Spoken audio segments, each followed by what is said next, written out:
Terima kasih buat semua yang terlibat dalam bagian pelayanan pagi hari ini. Bagaimana perasaan Bapak Ibu setelah ada di atas? Ingat ya, kalau sudah di atas, ingat rendahkan hati. Ya. Saya agak canggung jadinya juga, ya. Karena biasa kalau di bawah jarang lihat saya kan. Nah, karena memang kami berdua ada di balik gedung berikutnya, yaitu sekolah minggu. Jadi sebuah kerinduan hati, ya, sebuah permintaan kita pasti membuat sebuah perubahan, betul nggak? Ya, jadi minggu kemarin lebih karena tiba-tiba kita sudah pindah ke atas, sekolah minggu yang di gedung samping, pindah ke tengah, pokoknya serba sibuk lah. Ya karena jujur kami tidak ada di ruang media, kami kan tidak pakai orang-orang media sekolah minggu. Jadi ngalir hidup demikian apa adanya. Ya, tapi setelah pindah ke ruangan, tapi saya katakan itulah pekerjaan Tuhan. Ya kan? Tuhan, ruangan besar, musik lengkap. Nyanyi, ya kemarin ada satu ya kakak kids yang main gitar. Ruangan kecil bisa ruangan besar, tak kedengaran cek. Luar biasa Tuhan sediakan. Tuhan bisa munculkan grace. Tanpa kita latihan, tanpa kita apa, dia bisa mengiringi kita. Itulah pekerjaan Tuhan. Berikan kemuliaan boleh ya. Saya bersyukur kan Tuhan pelengkapi kita semua ya. Jadi tugas kita berikutnya adalah, tapi sebelumnya mohon maaf Bapak Ibu, jika Bapak Ibu sekali masuk, kita mulai arahkan untuk duduk di posisi tengah. Ya karena ruangan kita besar, ya kalau bercecer-cecer tuh boynya nang ta. Tiap meh, ya kan? Gak boleh mengumpul dulu. Nah tanggung jawab kita adalah ayo yang sebelah kosong, kita mulai menjangkau. Amin. Amin. Nah pagi hari ini saya percaya bahwa setiap kita punya harapan, setiap kita punya permintaan, dan setiap permintaan kita pasti mengerjakan sebuah perubahan. Amin. Nah seringkali kita minta tapi kadang kita nggak siap berubah. Ya, tapi kita mau belajar dari satu tokoh yang luar biasa pagi hari ini, sebuah permintaan mengubahkan hidupnya. Nah, saya bersyukur pagi hari ini sebenarnya nyanyian-nyanyian yang sudah dinyanyikan sudah menggambarkan apa yang mau saya sampaikan. Ya, apa lagu-lagu tadi yang kita kenal di tokoh Alkitab siapa? Daud, betul nggak? Daud banyak musuh, ya kan? Beribu rebah di kiriku, ya berlaksa di sebelah kanan, tapi dia tetap maju, betul nggak? Nah, tokoh ini luar biasa ya. Ketika saya dapat jodoh, saya mau mintakan apa ya? Berkenan dengan apa yang gembala sampaikan, kembali ke rumah Tuhan, diam di rumah Tuhan, ya. Saya pikir apa ya, kalau kita bicara kalau diam di rumah Tuhan, kembali ke rumah Tuhan, ya rumah Tuhan gambaran kita secara umum apa? Gereja, komunitas. Tapi itu terlalu simpel Bapak Ibu, ya terlalu simpel. Ya memang itu menjadi salah satu untuk bawa kita dekat dengan Tuhan, tapi berapa banyak juga membuat kita jauh dari Tuhan. Nah yang dimaksud dari tokoh ini kita belajar sama-sama ya. Boleh slide ya, jadi tema saya pagi hari ini adalah permintaan yang mengubahkan kehidupan. Lanjut. Nah, boleh kita baca sama-sama? Atau boleh nyanyi sama-sama? Siapa tahu lagu ini? Ini media kenapa kedap-kedip? Tidak siap ikut jam 8 ya? Dingin, dia masih dingin. Ya, dikatakan apa? Satu hal telah ku minta kepada Tuhan. Ayo, itulah yang ku ingini, diam di rumah Tuhan seumur hidupku dan menyaksikan kemurahan Tuhan dan menikmati kasih-Nya dan menikmati bait-Nya. Sudah selesai. Pulang yuk.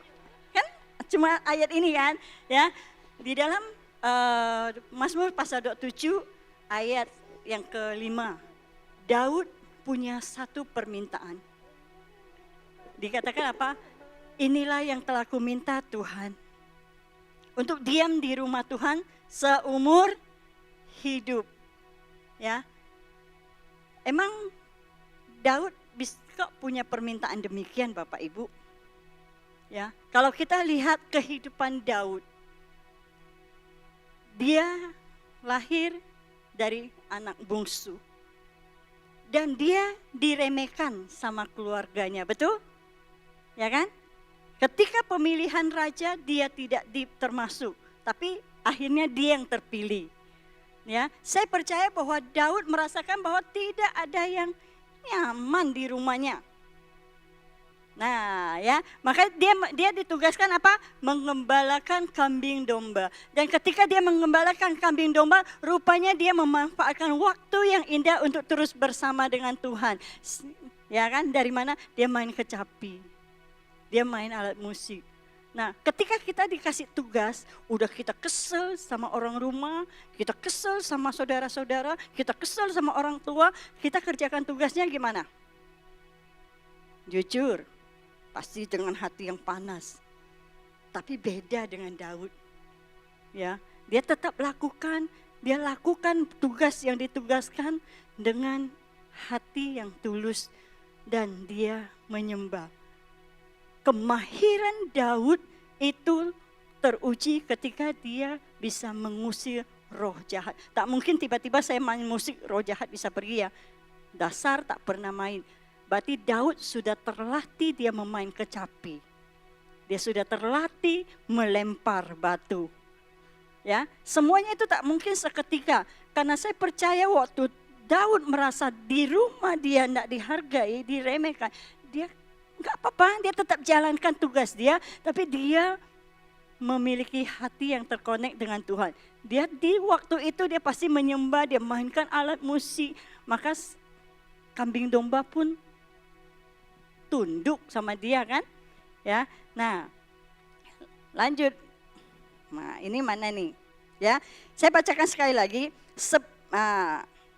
Satu hal telah kuminta kepada Tuhan, itulah yang kuingini. Diam di rumah Tuhan seumur hidupku, menyaksikan kemurahan Tuhan dan menikmati baitnya. Dan saya yakin ya, permintaan Daud itu berkenan di hati Tuhan. Maka kita melihat bahwa bagaimana perjalanan Daud disertai Tuhan, dilindungi Tuhan. Amin. Bapak Ibu mau disertai?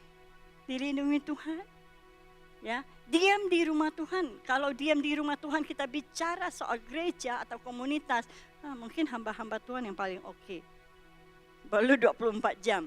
Ternyata itu bukan tolak ukurnya. Kalau itu menjadi tolak ukurnya, kasihan jemaat, betul nggak? Yang dimaksud diam di dalam rumah Tuhan adalah ayo masuk ke dalam hadirat Tuhan, nikmati hadirat Tuhan. Jadi bisa KDS. Kapan saja, di mana saja, bersama siapa kita bisa menyembah Tuhan. Amin. Nah, ketika itu kita terhubung dengan Tuhan, maka kita akan melihat, menyaksikan kemurahan Tuhan dalam hidup kita. Amin. Kita sering mau menyaksikan kemurahan Tuhan dalam hidup kita, tapi kita tidak mau diam di rumah Tuhan. Nah, bukti memang gereja komunitas itu simple pengertiannya. Tapi lebih dari itu, ayo mari masing-masing setiap pribadi kita punya hubungan dekat dengan Tuhan. Ya, nah mari slide berikutnya kita coba buka di ayat yang ke-7.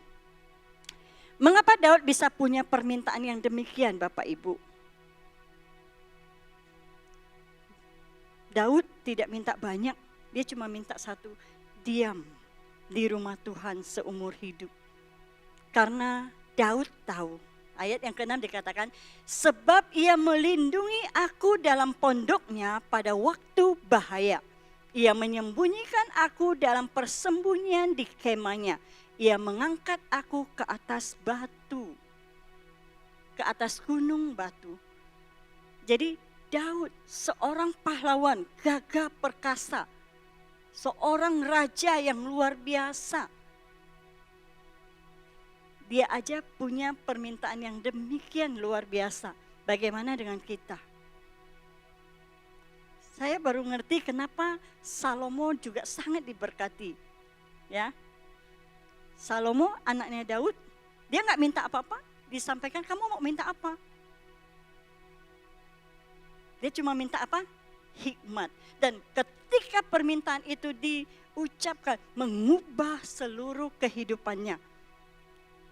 Ya, jadi Daud tahu, Daud mengerti bahwa selama perjalanan hidupnya ada begitu banyak tantangan, ada begitu banyak musuh, ada begitu banyak persoalan. Sehingga kemampuan dia, kekuatan dia, kekuasaan dia nggak mampu melindungi dia. Betul ya Bapak Ibu ya, itu bukan kata saya, Alkitab katakan ya. Jadi mengapa Daud bisa punya permintaan demikian? Diam di rumah Tuhan seumur hidup. Dikatakan apa, ayat ke-6 dikatakan, sebab Tuhan melindungi aku dalam pondoknya pada waktu bahaya. Jadi ketika kita diam di rumah Tuhan, ada perlindungan. Amin. Sekalipun musuh ada di depan kita, ada di samping kita, ada di depan kita, ada di atas. Ada yang tak kelihatan. Nah saya bilang, musuh yang tak kelihatan itulah. Maka kita perlu diam di rumah Tuhan. Amin. Kan kita kelihatan, kalau kita kelihatan mungkin kita bisa hindar. Kalau kita terlatih kalau ditembak, itu kan lagi deracin itu kalau ditembak.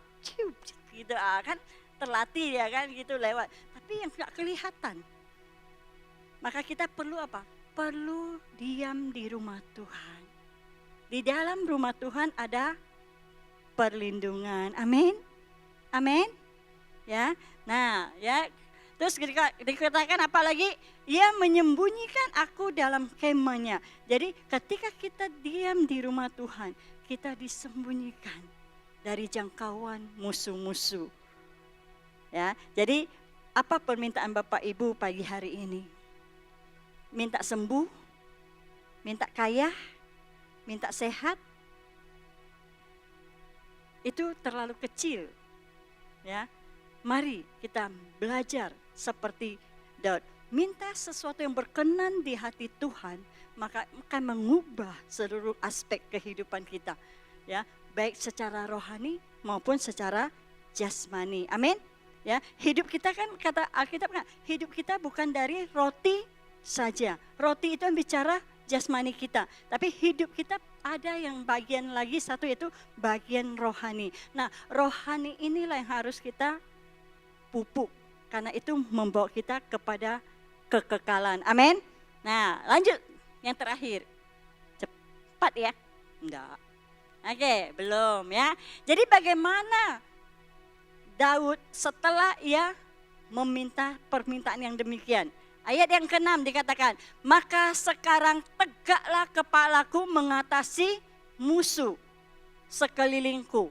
Dalam kemahnya aku mau mempersembahkan korban dengan sorak-sorai. Aku mau menyanyi dan bermazmur bagi Tuhan. Jadi ketika Daud, ya, jadi Daud punya satu permintaan dan permintaan Daud itu berkenan di hati Tuhan. Ya, dan kedua, ya. Bagaimana ketika Daud sudah meminta hal yang demikian, dia terlindungi dari musuh-musuh. Nah, dan ketiga, ya, jadi bagaimana ketika apa yang terjadi pada Daud setelah dia meminta untuk diam di rumah Tuhan? Kita lihat, dia bisa menegakkan kepalanya. Coba Bapak Ibu tegakkan kepala. Coba pegang. Banyak nunduk kan? Lihat masalah, lihat persoalan, lihat apa? Lihat kelemahan, lihat kesedihan, lihat apa lagi? Lihat handphone. Ya, yang jelas lihat handphone, kan? Deracinnya sedih, senangis, ya kan? Tapi beda dengan Daud. Ya, jadi ketika dia minta diam di rumah Tuhan, maka dia bisa menegakkan kepala, memandang musuh-musuhnya. Apa musuh kehidupan kita, Bapak Ibu? Apa musuh kehidupan kita saat ini? Kita masing-masing punya musuh kita masing-masing punya persoalan. Ya, musuh itu bukan hanya bicara saya dan kamu, tapi musuh kehidupan yang akan membawa kita mundur dari keimanan kita. Nah, gak ada kekuatan apapun. Kita belajar, tokoh yang hebat seperti Daud, seorang pahlawan gagah perkasa, kekuatannya pasti luar biasa. Seorang raja, kekuasaannya melebihi kita, rakyat jelata. Tapi dia punya kerendahan hati. Dia tahu ketika ada musuh datang, ketika ada masalah datang, ketika ada persoalan hidup, dia lari kemana? Lari ke rumah Tuhan. Amin. Kalau kita bicara lari ke rumah Tuhan hanya bentuknya gereja, terlambat sudah kalau saya dari Ayani 2. Ya kan? Belum lagi kena macet. Lari ke rumah Tuhan ada, lari ke hadirat Tuhan. Kalau boleh, ayo pergunakan banyak waktu ini berlutut di hadapan Tuhan. Datang. Maka ketika ada persoalan dalam hidupmu, ada masalah dalam hidupmu, ada yang terjadi dalam hidupmu dengan kesehatanmu. Ketika engkau ada di hadirat Tuhan, engkau akan mendapatkan firman Tuhan. Maka ketika firman itu kita dapatkan, maka kita akan menegakkan kepala kita. Kita akan pandang musuh kita, betul? Kita nggak akan takut menghadapi masalah. Kita tidak akan takut menghadapi persoalan. Kita takut karena kita merasa kita sendiri. Padahal firman Tuhan bilang apa? Maka saya bilang, ayo temukan janji Tuhan. Tuhan bilang apa? Sekali-kali saya tidak akan meninggalkan engkau. Sekali-kali saya tidak akan membiarkan engkau. Betul? Maka saya bilang, ayo ya, ketika kita minta sesuai dengan kehendak Tuhan, maka kita layak untuk menegakkan kepala kita. Bukan jadi sombong ya, tapi kita tegak. Karena apa? Kita mampu menghadapi musuh yang di depan kita. Nah, habis itu dalam kemahnya Daud mempersembahkan pujian, korban pujian penyembahan. Ya, yang akan kita adakan tanggal 26 Februari nanti, malam pujian penyembahan. Ayo Bapak Ibu yang dikasihi Tuhan, ada waktu, mari sama-sama kita menyembah. Tanggal 26 Februari jam 6 sore di tempat ini. Slide berikutnya. Nah, kesimpulan saya dari 3 ayat. Yang pertama ada, setiap orang pasti punya persoalan, punya pergumulan, punya masalah, punya tantangannya sendiri. Betul? Betul? Betul Bapak Ibu? Ya, le mau thoi wa ho, wa thoi le ho, sama-sama ho. Amin? Nah, ya kan? Jadi, wa thoi le ho, le thoi wa ho, nang jung jung ho. Nah, makanya nang cek ho ki. Nah, nanti Imlek udah ho kan? Keluar huruf ho. Ya, jadi setiap kita punya persoalan masing-masing, tapi jangan takut. Kita punya Allah yang sama, yaitu Allah yang memberikan kita kekuatan. Amin. Nah, namun ketika itu terjadi dalam perjalanan hidup kita, apa yang menjadi permintaan kita? Ini yang masalah.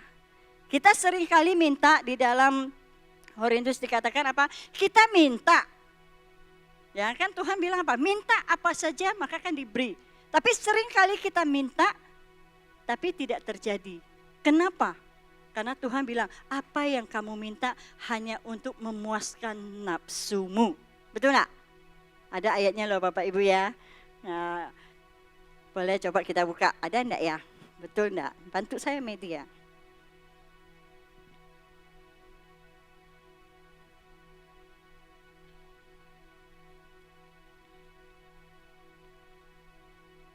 Nah, Yakobus pasal 4 ayat 3 dikatakan, atau kamu berdoa juga tetapi kamu tidak menerima apa-apa karena kamu salah berdoa. Sebab yang kamu minta itu hendak kamu habiskan untuk memuaskan nafsumu. Jadi permintaan yang berkenan di hati Tuhan itu adalah memuliakan Tuhan dan mengubahkan hidup kita. Tapi seringkali yang kita minta apa? Kita minta untuk diri kita, amin. Ya kan? Maka titik persoalannya bukan persoalan masalahnya. Adalah bagaimana kita minta untuk hidup berkenan di hadapan Tuhan. Maka kita akan kembali ke rumah, di rumah Tuhan ya. Mari kembali diam di rumah Tuhan seperti yang Daud lakukan ya. Maka kita akan menegakkan kembali kepala kita. Kita akan mampu hadapi semua tantangan kehidupan. Mau Bapak Ibu tegak kepalanya dan hadapi semua tantangan? Tidak ada cara lain. Kembali diam di rumah Tuhan. Pastikan bahwa hubungan kita dengan Tuhan itu selalu terkoneksi. Amin.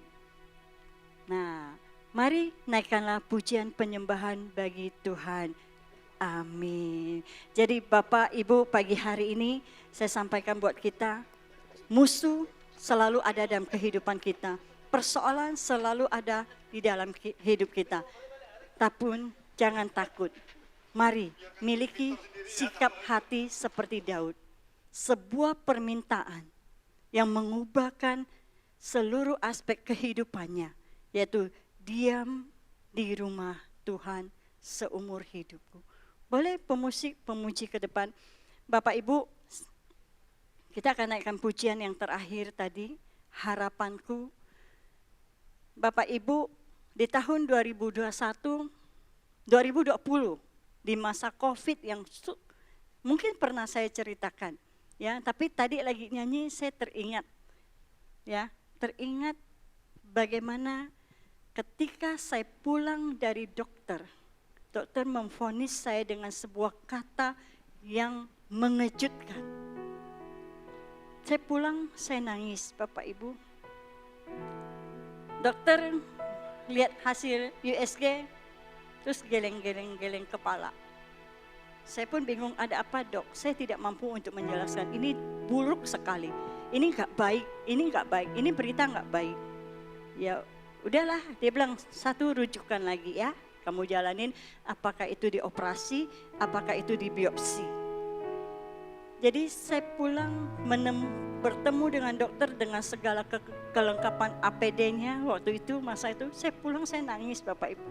Saya seperti orang tidak injak bumi, melayang. Saya pulang, saya mandi. Saya nangis. Tuhan, salah apa saya? Dosa apa saya? Manusiawi ya. Kok tiba-tiba saya bisa divonis hal yang begitu berat? Ya kan? Saya lagi diguyur sama Sowur, saya nangis. Muncul pujian ini. Harapanku di dalam-Mu. Hanya Yesus. Mana bentuknya ya? Nah, pujian ini ya, terus dikatakan apa? Ku percaya, ku aman dalam-Mu. Jadi waktu saya nyanyi ini, saya bilang Tuhan, saya percaya saya aman dalam Tuhan. Saya aman dalam Tuhan. Saya aman dalam Tuhan. Ya, nah waktu saya dapatkan rema itu dalam hati saya, besoknya saya datang. Karena kami ibadah cuma 8 orang online ya. Online cuma 8, 10 orang ya dengan para koordinator. Habis pulang saya bilang, Pak, saya minta doa. Saya hasilnya dinyatakan seperti ini. Saya ada benjolan sini masa itu dan dikatakan itu getah bening. Terus Babe doakan, kamu nggak apa-apa. Ya, sel-sel baik sudah nggak ada dalam tubuhmu. Dan saya percaya Bapak Ibu bahwa itulah pernyataan Tuhan. Dan memang sampai hari ini tidak ada hal yang buruk terjadi dalam hidup saya. Dan tidak ada yang namanya operasi. Semua karena Tuhan. Ayo mari Bapak Ibu diam di rumah Tuhan. Ya, bukan bicara diam di gereja. Enggak, kalau diam di gereja lebih dah kami ini ya kan. Tapi diam di hadirat Tuhan. Mari masing-masing kita datang ke hadapan Tuhan pagi hari ini. Saya undang kita bangkit berdiri. Apapun masalahmu pagi hari ini. Apa musuh dalam kehidupanmu pagi hari ini. Percayalah bahwa kita semua aman dalam Tuhan. Ya, mari sama-sama kita naikkan pujian ini dengan sungguh-sungguh kita datang ke hadapan Tuhan.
Bapak Ibu yang dikasihi Tuhan, firman Tuhan telah hamba selesai sampaikan. Saya tidak tahu apa yang menjadi musuh kehidupan kita akhir-akhir ini. Mungkin rumah tanggamu, mungkin pekerjaanmu, mungkin pelayananmu, mungkin anak-anak, mungkin juga pendidikan. Mari kita belajar seperti Daud. Sekalipun musuh kehidupan itu begitu banyak di hadapannya, dia mengerti. Dia tidak diminta selesaikan musuh-musuhnya. Dia hanya minta diam di rumah Tuhan seumur hidupnya. Dan saya percaya ketika kita diam di hadirat Tuhan, maka ada kekuatan, maka ada hikmat, maka ada kemampuan untuk kita menyelesaikan setiap persoalan hidup kita. Mari pagi hari ini Bapak Ibu yang dikasihi Tuhan, tidak ada tempat yang lebih nyaman selain diam di bawah kaki Tuhan, diam di rumah Tuhan. Rumah yang memberikan perlindungan bagi kita, rumah yang memberikan kedamaian bagi kita. Haleluya Yesus. Mari masing-masing datang ke hadapan Tuhan pagi hari ini.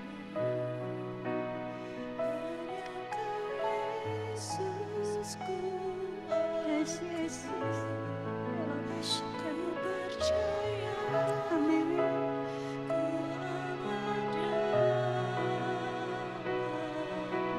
Sama-sama kita katakan harapanku. Harapanku. Mari letakkan harapan kita di hadapan Tuhan pagi hari ini. Menjadi permintaan setiap kita untuk tetap tinggal diam bersama dengan Tuhan.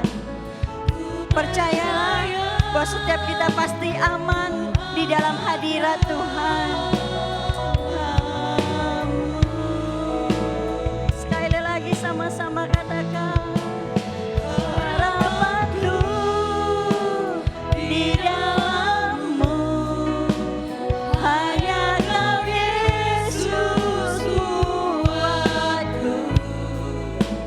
Ku percaya ku aman dalam-Mu.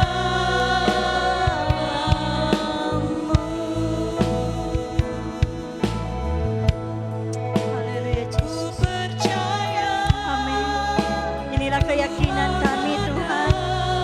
Inilah kepercayaan kami. Inilah iman kami. Bahwa kami diam di rumah Tuhan, kami pasti aman.